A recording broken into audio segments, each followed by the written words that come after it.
Pour ce séminaire, je vais essayer de présenter les travaux qu'il y a à l'ONERA en fait, ces 15 dernières années autour de Folky, donc le flot optique onérien qui a été développé il y a 15 ans par Frédéric Guy. Donc en gros, il y a énormément de contributeurs à Folky et tous ses dérivés. J'essaie d'en lister quelques-uns, donc il y a sûrement des oublis, mais voilà, c'est une idée en fait du volume en fait, de travail qu'il y a eu sur le sujet. Donc la présentation, elle va être assez, enfin, elle va être assez simple dans sa structure. Je vais commencer par une petite introduction pour montrer à peu près l'ensemble des applications qu'il y a autour de Folky. Ensuite, j'ai essayé de donner les clés des principes algorithmiques derrière Folky sans trop rentrer dans le détail. L'objectif n'est pas de faire et pas que, enfin, en gros, d'exposer techniquement le détail des calculs, mais de donner mes intuitions. Ensuite, on va parler un peu de la taxonomie des différents Folky. Comme il y en a beaucoup, il y a différentes implémentations, différentes versions d'algorithmes pour donner des points de contact et des indices sur qu'est-ce que vous pouvez avoir besoin, qui contacter pour y avoir accès, ce genre de choses. On va passer brièvement un peu de pratique de réglage de Folky avec ses principaux paramètres. Et après, on va conclure et surtout parler de perspective du point de vue algorithmique de qu'est-ce qu'on estimation de mouvement, sur quel domaine on travaille actuellement et vers quoi on s'oriente. Donc, pour commencer très simplement, je pense que tout le monde est assez au courant dans l'audience de ce que c'est un flot optique. Donc, le flot optique, on a une vidéo donc, sur la gauche, une personne qui est en train de se déplacer en courant. Le flot optique, ça revient à calculer le mouvement apparent des objets de la scène au niveau pixel sur notre image. Donc, en gros, c'est un ensemble dense de vecteurs 2D. Donc, par pixel, on a le déplacement 2D de l'objet qui est derrière ce pixel. Donc, à droite, on voit les deux visualisations du flot optique. Donc, en gros, la palette de couleurs qui est la palette HSV sur la gauche nous permet d'encoder très facilement un vecteur et de pouvoir représenter cette carte de manière dense et de pouvoir voir un peu les détails en fait, du champ de mouvement qu'on observe en n'ayant besoin que d'un tableau image. Donc le flot optique, il part d'une hypothèse. Donc en gros, c'est qu'on a un signal, ici une image, donc un signal 2D temporel, donc il va varier de manière plus ou moins continue dans le temps. Et on va faire l'hypothèse de la constance du niveau de gris ou de la couleur dans le temps. Donc en gros, on va supposer que le pixel qu'on observe à une position XY à un temps 0, il a la même couleur ou le même niveau gris que le pixel, le même pixel correspondant, mais décalé par le champ de mouvement au temps 1. Donc en gros, on voit dans cette équation qu'on voit apparaître le champ de mouvement U et V qui est deux images de déplacement 2D. Donc en gros, par pixel, on a deux composantes. Et en fait, c'est une équation qui est non linéaire parce qu'on trouve U et V dans la position de la fonction U. Donc, ce problème, enfin, en gros, si on veut minimiser ce problème, donc, en mettant un moins à la place du égal et une norme au carré, on a un problème qui est mal posé parce qu'on a plus d'équations que d'inconnues. Donc, dans la littérature, on va avoir deux grandes familles. En fait, là, on fait un peu d'historique de préhistoire. En fait, en 80, il y a deux papiers qui sont sortis avec deux méthodes pour résoudre ce problème. D'un côté, on a des méthodes dites globales qui vont introduire une régularisation au niveau de la continuité, une contrainte sur le gradient en fait, du champ de mouvement pour pouvoir estimer le flot optique. Et de l'autre côté, ça va être des contraintes locales, c'est-à-dire qu'en gros, on va supposer que le champ de mouvement il a une forme paramétrique locale sur les petites fenêtres. Et on va résoudre sur chacune de ces petites fenêtres, autour de chacun des pixels, l'équation du flot optique. C'est des méthodes qu'on appelle de type Lucas-Canadé. Et les méthodes globales, c'est les méthodes qu'on appelle les méthodes Ornishon.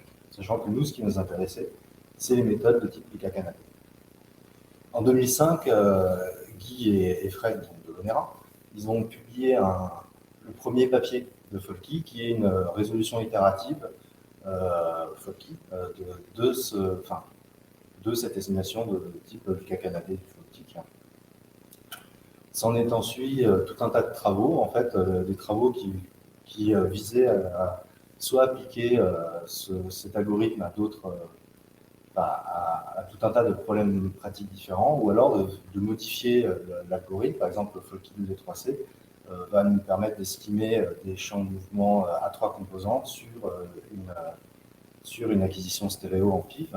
Donc, après, il y a d'autres versions comme le Flocky GPU qui est simplement une implémentation en fait, qui va amener une puissance de calcul. C'est-à-dire qu'en gros, on va voir tout à l'heure que la forme de cet algorithme permet d'être hyper efficace en temps de calcul sur des architectures type GPU. Et ça, on va en profiter dès lors qu'on va pouvoir traiter des campagnes d'essai assez volumineuses où on va avoir un flou rapide. Dans les applications, voilà. Après on verra les applications un peu plus tard, mais ça donne une idée à peu près de l'espacement des travaux. Donc dans les applications plus en métrologie, on va retrouver toutes ces applications. On retrouve la PIV de la 2D2C, de la 2D3C, de la PIV volumique donc sur une reconstruction tomographique de particules. On va le retrouver aussi en matériaux avec de la mesure de déformation, donc c'est ce qui est fait avec FlockID, je crois qu'il devrait rester là. Et aussi l'application moi je préfère de Folky, c'est la bosse, en fait, que ce soit la bosse 2D ou 3D, qui permet de construire des volumes d'indices de l'air en utilisant la déformation induite par la perturbation de type turbulence, en fait, due à une variation de température ou de pression de l'écoulement. Les applications, elles ne sont pas uniquement dans le domaine de la mesure. En fait, on a aussi beaucoup d'applications qui sont plus dans des domaines divers et variés, qui vont de la robotique par exemple, en robotique, on peut l'utiliser pour faire de la structure from motion, c'est-à-dire qu'on va construire des cartes de profondeur à partir de déplacements d'une caméra. On l'utilise beaucoup en amélioration d'image, donc en gros pour faire de la super résolution ou simplement améliorer la qualité d'une image. Par exemple, on a à droite des images de type SAR d'un glacier, ou à gauche, sur les trois images, on va avoir à gauche l'image d'origine, au milieu l'image de la PIV si on avait fusionné sans compresser le mouvement, et à droite l'image reconstruite avec compensation du mouvement. En haut, on a une image de rétine de l'œil, de fond de l'œil, en fait, où en gros le Folky va être utile, encore une fois, pour recaler les différentes images pour permettre d'améliorer le signal. On va avoir des applications en super résolution, on va augmenter la résolution de notre vidéo en utilisant la redondance spatio-temporelle. Donc, en gros, c'est ce qu'on appelle la super résolution. On a une forte utilisation en télédétection, c'est-à-dire qu'en gros, Folky, c'est un algorithme qui est très simple, qui ne nécessite pas de métadonnées autres que la paire d'images. Et à partir de ça, on peut recaler différents capteurs dans un même référentiel, dans une même image de référence, très facilement. Et c'est ce pourquoi a été fait l'algorithme qu'on appelle GFolky. Après, plus anecdotique, on l'a utilisé aussi pour des problématiques d'analyse biomécanique, que ce soit du coureur ou d'un cheval. Donc, maintenant, après ce petit panel d'exemples d'utilisation, on va aller voir un peu les principes algorithmiques qu'il y a derrière Folky.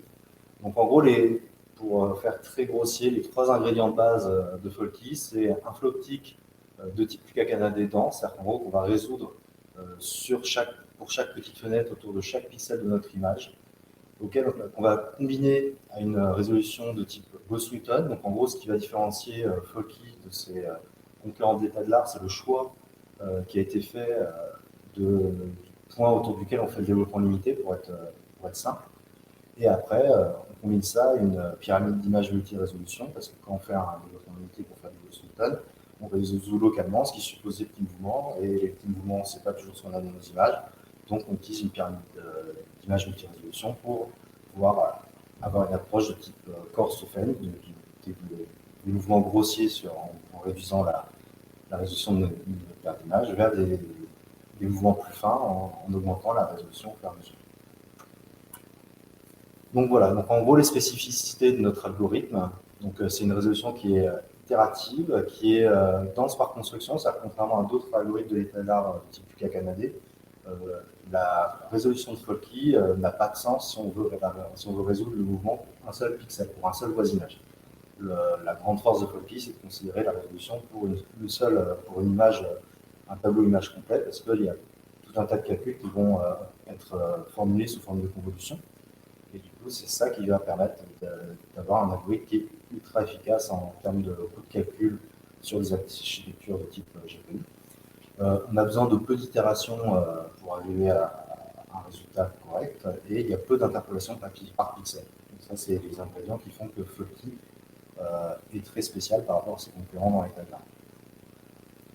Alors, là, on voit brièvement la structure, donc à gauche, la structure des différents éléments à calculer pour pouvoir résoudre un Folky à un niveau d'échelle. En gros, on part de la gauche, on a l'image 1, donc l'image de référence, à partir de laquelle on va calculer le champ de mouvement. En bas à droite, on a le flow UV 0 estimé à l'échelle précédente ou à l'itération précédente, et on a notre image I2. Donc on va d'abord calculer toute la partie de la matrice 2,2 qui est définie en chaque pixel, qui consiste à calculer nos gradients x et y, à les multiplier par eux-mêmes, donc x, y, à les convoluer par la fenêtre qui est la fenêtre locale de résolution de Flocky. Et après, on va rentrer dans les pointillés verts, qui sont les itérations, où on va se mettre à interpoler notre image 2 avec le champ de mouvement courant, calculer ce que moi j'appelle IT, mais qui est un élément du second membre. On va multiplier par le gradient X, le gradient Y. On va à nouveau convoluer par notre fenêtre W. Et après, en chaque pixel, on résout notre équation pour obtenir les nouvelles composantes UV. Et c'est ce qu'on voit en fait dans le code Python qui est sur la droite. Donc le code Python, il commence en fait à partir du else. En fait, on a toutes les étapes du calcul. Donc en gros, en une quinzaine de lignes, de Python, on a une résolution de Folky. Pour faire un Folky complet, il suffit de mettre ça dans une boucle qui résout pour chaque niveau d'échelle d'une image. On a un Folky complet en fait, utilisable facilement. Donc ça, ce code-là, il est extrait de la librairie PyFolky, en fait, qui est une librairie qu'on utilise de manière plus recherche en fait, à l'univers. Donc, pour donner brièvement, si on prend l'algorithme Folky dans cette forme-là, on a besoin d'à peu près 13 fois la quantité, 13 fois la taille image pour pouvoir résoudre. En fait, 13 fois le tableau d'une image nous permet de résoudre un Folky. Et en termes de coût de calcul, on a une asymétrie. En fait, la partie calcul de la matrice, c'est à peu près 2/3 du temps, et la partie résolution et second membre, elle fait à peu près 1/3 du temps, sachant que cette partie-là, on va la multiplier par le nombre d'itérations suivant la précision qu'on va pouvoir en termes de convergence, de convergence du critère cognitif. Voilà. Pour s'amuser, on va juste balayer très vite à quoi correspond cette implémentation-là, mais en GPU. Donc on part de nos deux images I1 et I2 qu'on va copier du CPU du CPU vers le GPU. Donc en bas, on va voir le code qu'on a à écrire côté OS, côté C++ classique, et de temps en temps, on verra à quoi correspond les noyaux de type CUDA. Donc on commence par calculer nos gradients X et nos gradients Y. Donc ça, c'est deux noyaux CUDA assez classiques qu'on ne va pas détailler. Ensuite, pour chacun de ces gradients, on va calculer l'opération pixel à pixel pour construire nos 3 tableaux de la matrice hessienne. Donc en gros, c'est simplement des opérations pixel à pixel. On lit en chaque pixel notre gradient X et notre gradient Y, on multiplie par lui-même, on obtient nos 3 valeurs. Donc ensuite, on va mettre notre image du second membre notre image 2 dans un tableau de type texture, de manière à pouvoir l'interpoler, calculer notre second membre. Le second membre, ça revient à faire une interpolation qui est une lecture dans les registres de texture directement disponibles en GPU. Et après, une opération pixel en pixel qui nous permet de calculer nos 2 matrices de second membre qui vont ensuite passer à la convolution.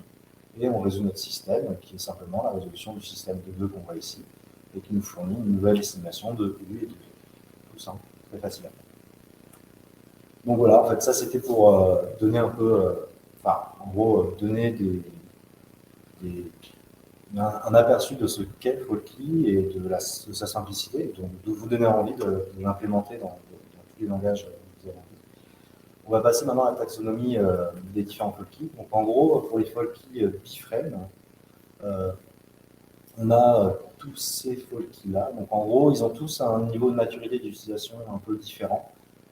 Par exemple, le plus mature en termes de métrologie et de mesure, c'est le folky SPIF qui est beaucoup utilisé côté mesure PIV, côté de la pub, et le folkid qui, qui est intégré dans SQL.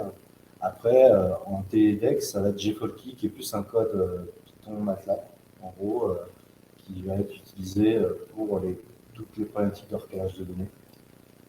Et en robotique, on a tendance à utiliser eFolky, qui est une version un peu rapide, sur laquelle on peut faire du temps réel, mais beaucoup moins précise, par exemple, du Folky Speed. Dans les versions multiframe, on a deux principaux folky, donc le LKFT qui résout la formulation folky non pas sur des transitions par rapport à voisinage, mais sur des trajectoires polynomiales en temps. Et on a un folky qui s'appelle MFPCA, en fait, qui va aller un peu plus loin que les trajectoires polynomiales en temps, et cette fois-ci, aller résoudre sur des bases de trajectoires qui peuvent être définies par l'utilisateur. En gros, ce qui se passe, c'est que l'utilisateur définit une base de trajectoire, donc un ensemble de vecteurs, et va estimer son champ de mouvement décomposé sur cet ensemble de vecteurs avec l'algorithme type Folky. Et on voit en fait que le rapport signal-bruit par rapport à un Folky biframe, il est bien meilleur dans le cas des deux Folky multiframe. C'est l'objectif en faisant une résolution temporelle plutôt que d'image. On a pour objectif d'améliorer ce rapport signal-bruit. Et on voit que en comparant une trajectoire la résolution sur trajectoire polynomiale par rapport à la résolution sur trajectoire plus adaptée à notre problème, on a encore un petit gain, mais cette fois-ci en fit de type modèle. En gros,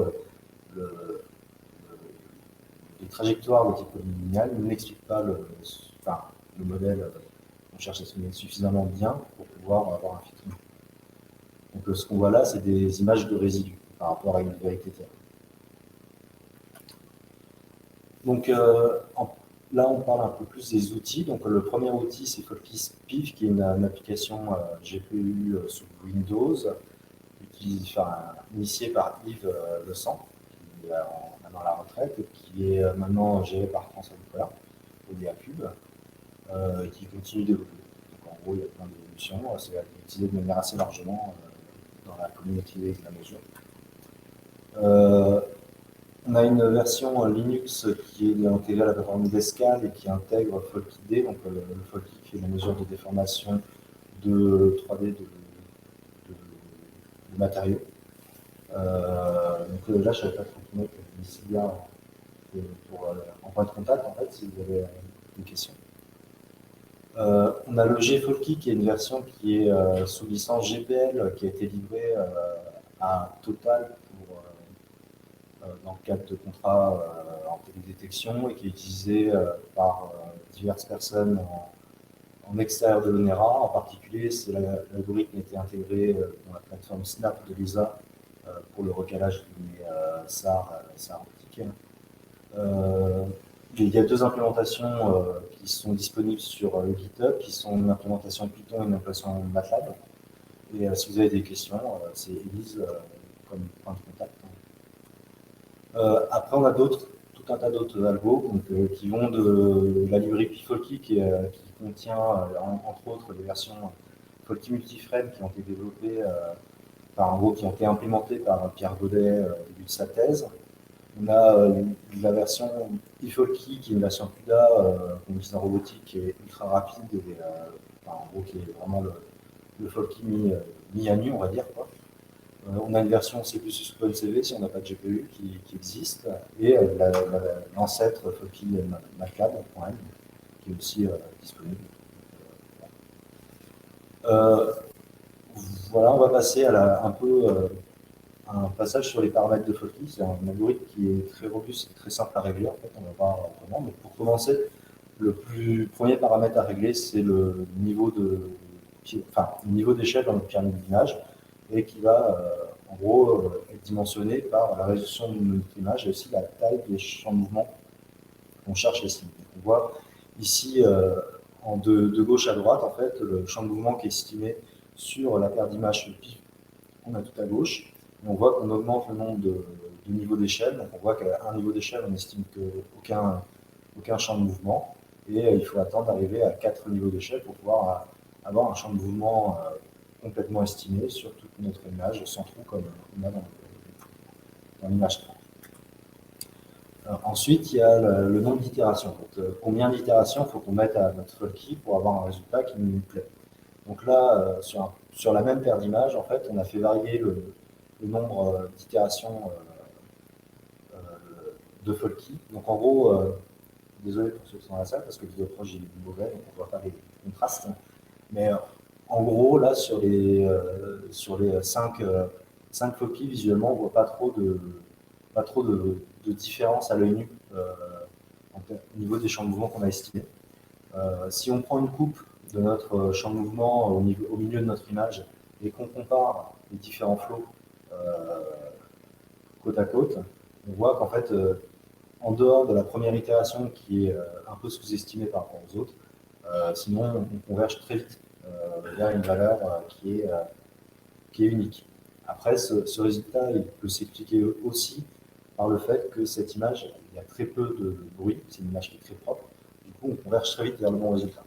Dans le cas où on a plus de bruit dans la vidéo, on aura peut-être besoin de plus d'itérations, sachant qu'en pratique, on va s'arrêter entre 10 et 20 itérations pour avoir un résultat un peu précis. Et sinon, si on est pris par le temps, entre 2 et 5 itérations suffisent d'avoir un premier résultat exploitable. Le dernier paramètre principal de Folky et qui lui va avoir un impact assez fort sur la structure du champ de mouvement qu'on va obtenir en résultat, c'est le rayon de la fenêtre du voisinage sur lequel on résout notre flow optique, qui est le rayon de la fenêtre de convolution dans les opérations qu'on a vues tout à l'heure. Donc là, on va partir d'une fenêtre d'un rayon très grand, donc 128, on va aller vers une fenêtre d'un rayon tout petit, donc une fenêtre qui fait 3 par 3, avec un rayon de 1. Et on voit en fait que si la fenêtre a un grand rayon, la résolution en termes de fréquence contenue dans le champ de mouvement qu'on estime, et les fréquences sont très basses en fait, dans le cas d'une fenêtre 128. Et on va de plus en plus intégrer des hautes fréquences dans le champ de mouvement qu'on estime, jusqu'au rayon 2.1, où on commence à avoir des pics d'erreur en fait, qui apparaissent dans notre champ de flow optique et qui viennent polluer notre résultat. Et c'est ce qu'on voit en fait si j'ai fait exactement comme tout à l'heure, j'ai juste pris une tranche de ma norme de mon champ de mouvement et affiché un zoom avec toutes les itérations, enfin tous les paramétrages pour montrer le fait que quand on réduit la taille de notre fenêtre, on augmente la fréquence et on augmente aussi le bruit d'estimation de notre flow optique. Donc ça, tous ces paramètres-là, c'est les principaux paramètres sur lesquels on va jouer en premier lieu pour obtenir un bon flow optique. Après, on a tout un tas d'autres paramètres qui, suivant le cas dans lequel on va se situer, peuvent avoir un impact plus ou moins important, en particulier la gestion des bords qui sur certaines données, vont faire exploser nos estimations. Donc, en gros, suivant comment on gère les bords, on va avoir des erreurs, des formes de grosses erreurs qui vont se propager durant les itérations des bords vers l'intérieur de notre image. Le type d'interpolation, suivant ce qu'on met dessus, on peut obtenir des résultats plus ou moins précis. Ça peut aller plus loin dans la précision de notre estimation de champ de mouvement. Si on veut jouer avec des fenêtres de rayons tout petits, par exemple, le rejet du flyer, ça va devenir important. C'est-à-dire qu'en gros, entre les itérations, on va chercher à détecter les pixels qui ont un comportement aberrant par rapport à leurs voisins pour les éliminer, pour lisser ces phénomènes, éviter d'avoir un champ de mouvement qui explose complètement. Et ensuite, les deux suivants, c'est le préfiltrage de notre image ou l'utilisation d'une fenêtre normalisée. Vont être utilisés suivant la régularité temporelle de notre vidéo. C'est-à-dire qu'en gros, si on a typiquement sur une vidéo entre plusieurs images avec une illumination qui change beaucoup, on va avoir un intérêt à normaliser nos images, ou dans le cadre d'utilisation en robotique, on va utiliser un préfiltrage de notre image, par un filtrage en rang, qui va homogénéiser et quantifier de manière très sévère la répartition des gradient de notre image et faciliter l'expression de flou optique par la suite. La question, donc là on est arrivé à un moment où on arrive à estimer notre flou optique, on a notre image, on est assez content, et on a le problème de savoir est-ce qu'on a estimé quelque chose qui est bien, pas bien, et comment on peut juger de tout ça. Sachant qu'en pratique, quand on publie dans la communauté flou optique, on va se ranker sur des jeux de données qui nous fournissent des vérités terrain pour les flux optiques qu'on estime. Mais en pratique, quand on a fait de la mesure et qu'on utilise le flux optique pour recaler nos données, on n'a pas ces vérités terrain pour évaluer sa performance. Donc on va utiliser un ensemble d'outils ou de critères divers et variés. Donc là, moi, je vous donne les miens, en fait, ceux que j'aime bien. Donc, le premier critère, ça va être de regarder l'image de résidu. C'est-à-dire qu'à gauche, on a l'image 1 moins l'image 2 recalée par un champ nul. Donc, en gros, pas de flou optique, on voit qu'on a du signal. Et à droite, j'ai fait la même chose, mais j'ai recalé l'image 2 par l'image 1 moins l'image 2 compensée du mouvement qu'on vient d'estimer. Donc, ce critère-là, il a deux défauts. En fait, le premier défaut, c'est que c'est le critère qu'on cherche à minimiser quand on écrit notre équation de flux optique. Donc, en gros, implicitement, c'est celui qui est optimisé. Donc, en gros, il est biaisé si c'est lui qu'on utilise pour l'analyse du résultat. Et deuxièmement, en fait, c'est très difficile parce qu'on nous donne une information de différence de radiométrie qui va dépendre du nombre de bits sur lequel est défini notre signal et de la dynamique du signal original. Moi, celui que je préfère de très très loin, en fait, c'est le critère qu'on appelle critère aller-retour ou norme aller-retour, qui consiste à calculer le champ de mouvement de I2 vers I1 et le champ de mouvement de I1 vers I2, et ensuite de partir de notre image et de cumuler ces deux champs de mouvement pour avoir un mouvement qui revient à notre image originale. Intuitivement, si on a deux champs de mouvement parfaitement estimés, on devrait arriver à un champ de mouvement nul, parce qu'on est parti dans un sens et dans l'autre, et on peut s'attendre à retourner au même endroit. Ce qui n'est pas le cas, et en gros, pour moi, ça donne une évaluation très pratique à analyser, c'est-à-dire que c'est une erreur en pixels qui nous dit de combien de pixels notre erreur, autour de combien de pixels de notre estimation se situe à chaque point de notre image. Sachant que, encore une fois, cette erreur n'est pas non plus, complètement. Elle a aussi ses biais, elle a aussi ses défauts. En particulier, si on estime deux champs de mouvement qui sont nuls, on obtient une norme aller-retour qui est nulle et parfaitement ce qu'on veut. Donc en gros, quand on a une sous-estimation du flow, on peut avoir dans les deux cas un flow sous-estimé qui nous ramène à un endroit et du coup, c'est un peu biaisé. Et pareil, quand on a un flow optique qui marche très bien dans un sens et pas dans l'autre, ce qui peut arriver parce que le flow optique, suivant les formulations, on a une formulation qui est asymétrique en termes de résolution. Du coup, il peut y avoir un flow très bien estimé dans un sens et un flow très mal estimé dans l'autre sens. Et cette norme-là va être très mauvaise.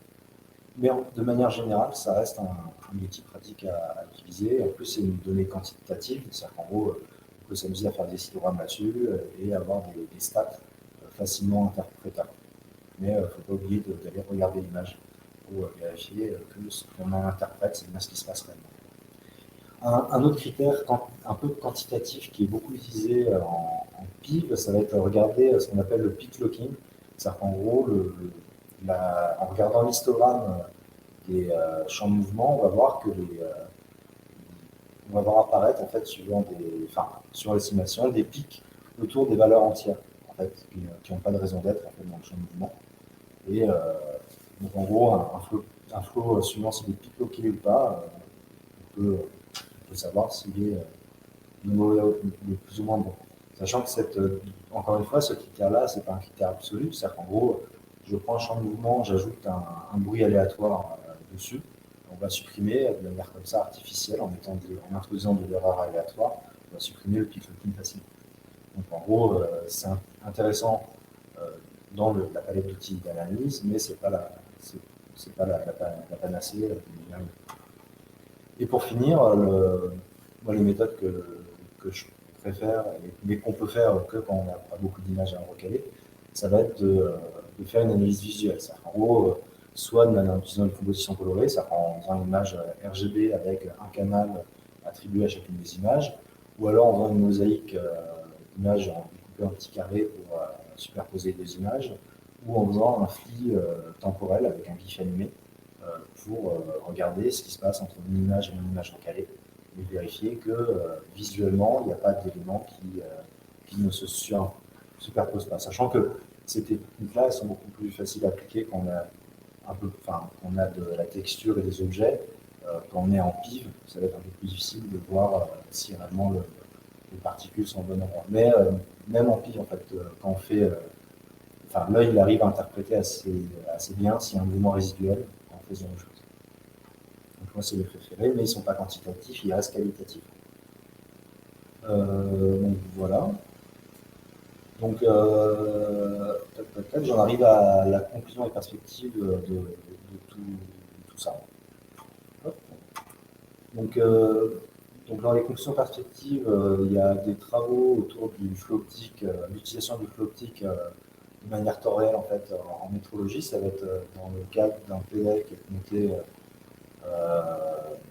autour de la bosse 2D. En gros, dans ces travaux-là, on va chercher à avoir une forme de stéréoscope, de lensoscopie numérique qui calcule le champ de mouvement de manière temps réel, en live sur notre PC, et qui, de ce fait, permet de visualiser la déformation par rapport à un moucheti avant ou après un écoulement chaud ou avec fort pression. Et en gros, avec ce setup qui est très simple à mettre en place, on peut avoir une forme de stéréoscopie assez utile, pas très cher. Sinon, dans les côtés algorithmiques, les travaux récents qu'on a côté des TIS, des A-Cube, c'est travailler sur l'utilisation de tout ce qui est deep learning. En gros, si on prend ici, là, on a deux méta-architectures d'estimation de flux optique. C'est pas une architecture dédiée FOICI ou quoi que ce soit. Cette fois-ci, c'est un peu plus large au niveau de flux optique. À gauche, on a la manière dont on résout un flux optique jusqu'à présent, en fait, jusqu'à récemment, dans la filière classique. Et à droite, en fait, c'est la version de du même problème, mais résolu avec des méthodes de type deep learning et avec en particulier des briques d'apprentissage. C'est-à-dire qu'au lieu de travailler directement sur les images qu'on va chercher à recaler les unes par rapport aux autres via une navigation d'énergie, cette fois-ci, on va travailler sur des features qui vont être extraits de nos images. Ces features, elles vont être adaptées à la tâche d'estimation de mouvement. Et dessus, on va ensuite calculer de gros volumes de corrélation, puis faire une estimation de flux optique à partir de ces gros volumes de corrélation qui nous donne un résultat très court. En 2020, Pierre Godet il a soutenu sa thèse. Il a proposé autour de ça un flux optique qui est multiframe, qui s'appelle StarFlow. Donc là c'est juste pour donner un peu une idée de l'architecture. Donc en haut, on a la structure de ce qui se passe à chaque niveau d'échelle, en gros, avec une connexion temporelle qui est faite en rouge de haut en bas et la résolution qui se fait de gauche à droite à chaque niveau d'échelle. Et en bas à droite, on a grosso modo comment cette cellule est utilisée dans une estimation de champ de mouvement sur une vidéo. Et cet algorithme, en fait, il donne des résultats qui sont plus qu'appréciables en fait, par rapport aux filières classiques du type FOICI ou même le Deepflow qui sont quand même des flux optiques assez récents, beaucoup plus coûteux en termes de coût de calcul, mais on va retrouver une très grande robustesse aux mouvements rapides, aux flous de bouger, aux petits objets, et on ne va pas avoir les défauts de bavage dus à la structure par fenêtre d'un FOICI par exemple. Du coup, on va avoir une segmentation très belle des objets. Donc le problème, c'est que toutes ces méthodes-là, elles utilisent l'apprentissage. La question, c'est est-ce que ça se transfère bien entre les différents domaines. Donc là, on a des résultats qui sont, qui nous permettent de juger qu'on n'a pas estimé n'importe quoi. Quand on regarde Starflow en bas à droite, que ce soit en PIV ou en mesure de déformation, on a, on a un champ de mouvement qui est cohérent. Dans le cas de la PIV, on a un champ de mouvement qui est beaucoup plus bruité que la vérité terrain. Donc on le voit à l'œil avec l'espèce de petit grain. Mais il tient un champ de mouvement qui est assez cohérent. Donc en gros, c'est des travaux qui sont en cours. Donc en gros, on va continuer les prochaines années pour essayer de pousser un peu plus loin tous ces en application dans le monde de la télédeck, on a pareil l'utilisation d'algorithmes de type utilisant du deep learning pour aller chercher à faire du recalage hétérogène, ce qu'on fait avec gfolky un peu avec les règles manuelles. On va essayer de le faire en travaillant sur des features extraits intelligemment sur différents types d'images, donc les images radar, optique, ce genre de choses. Donc là, on a un résultat encore des travaux de Pierre sur le recalage de l'ISAR optique en télédétection. Et on voit que le champ de mouvement estimé par le PWCnet, il reste cohérent par rapport à la vérité terrain, même si des fois, j'ai compris en optique radar, par exemple, donne des résultats un peu plus. Toutes les références qu'il faut lire, en fait, si on veut connaître l'histoire des Focky, c'est obligatoire. Donc il y en a beaucoup. J'en ai sûrement oublié la moitié. Voilà. Si vous voulez savoir utiliser un des outils qui est Alumera, voilà grosso modo une table de pointage, de pointeur plutôt, pas de pointage.